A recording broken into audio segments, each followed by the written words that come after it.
Travel, it is our window into the world. Everyone should visit as many cities, states, and countries as they possibly can and feel safe doing it.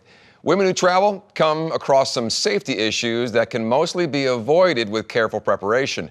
LA Times travel editor Catherine Ham has some strong tips for a secure and enjoyable trip. Hello, Catherine. Thank you so much for coming in. My pleasure. Well, let's start out with where to stay and how to stay there. One of the things you want to do is to be careful when you're choosing your accommodation. One of the things that helps, I think, is to check it out. If you're doing an Airbnb, go online, look at a Google map, try to get the satellite view and see what the neighborhood looks like around it. And ask people, look at the reviews, see what people have to say. The more reviews, the better, so that we know that they're not fake. And then one of the sources that I use for this story is an LAPD detective, retired.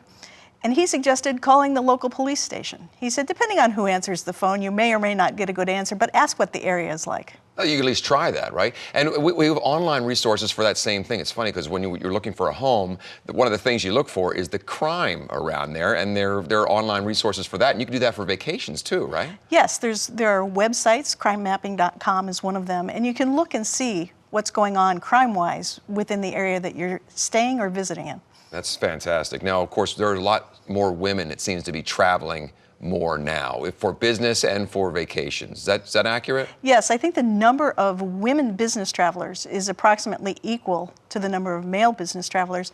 And I think there are more solo women travelers for whatever reason. There are more single women, so there are going to be more single women travelers. Getting resources for traveling within the city, maybe a ride share or something. Give us some tips on that.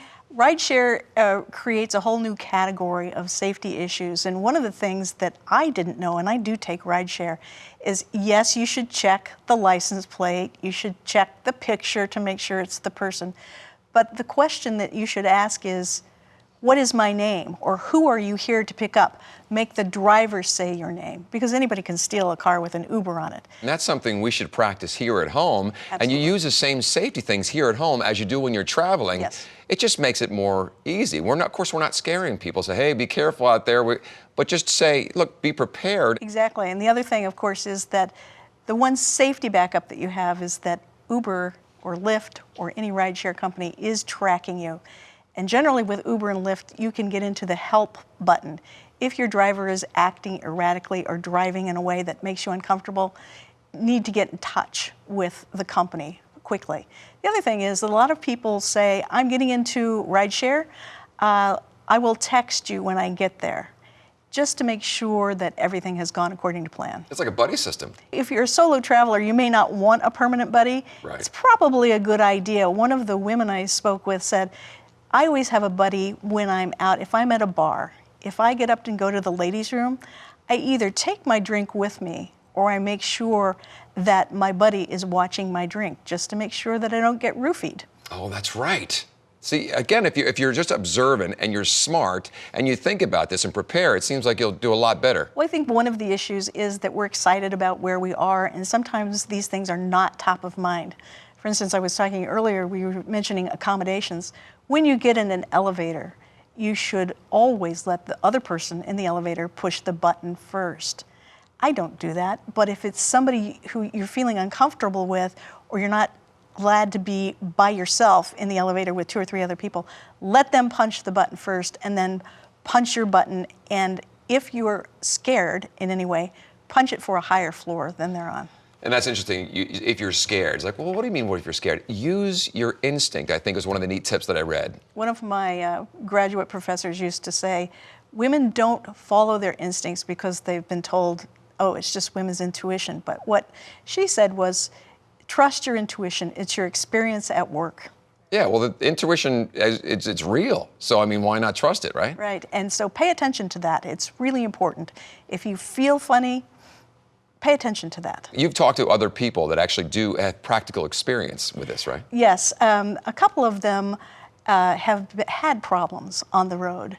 And one of them suggested doing a self-defense class. And in fact, she said not only did it give her some tools that she didn't have before, but it also made her feel more confident. And being more confident and feeling more confident is one way you can avoid being a victim, because thieves or whoever, they're not going to come after somebody whose head is up, whose chin is out, who Right. looks like they're going to whack you.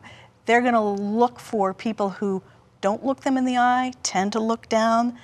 That's the victim that they're after, somebody who's meek. Well, here's the problem I'm having. Whenever I'm traveling, I'm not thinking about crime. I'm thinking about, this is exciting. I'm in a new place, and oh, where do we go? And I'm usually like into a map because my GPS doesn't work, because my phone doesn't work in other countries. That's another problem. But we're always looking, and I feel I look like a tourist. I'm guessing that's not a good idea. One of the women I talked to said, I never look at a map on the street anymore. First of all, it's fairly old-fashioned, and I'm not. You're calling me old-fashioned. I am a bit. But also, she said, it signals, hey, here I am. I don't know where I am. I don't know what I'm doing. She always steps into a shop or goes in and has a cup of coffee and then sits down and looks at her phone. Nobody knows what she's looking for, but she's really scoping out her route to wherever she's going and not standing on the street going, I don't know where I am. These are so simple and so easy, and it makes your trip or your business trip or your vacation go that much smoother. Thank you so much. I appreciate all the information. My pleasure. Good. Hey, by the way, Catherine's two-part series on how to sidestep danger for women traveling alone can be found at latimes.com.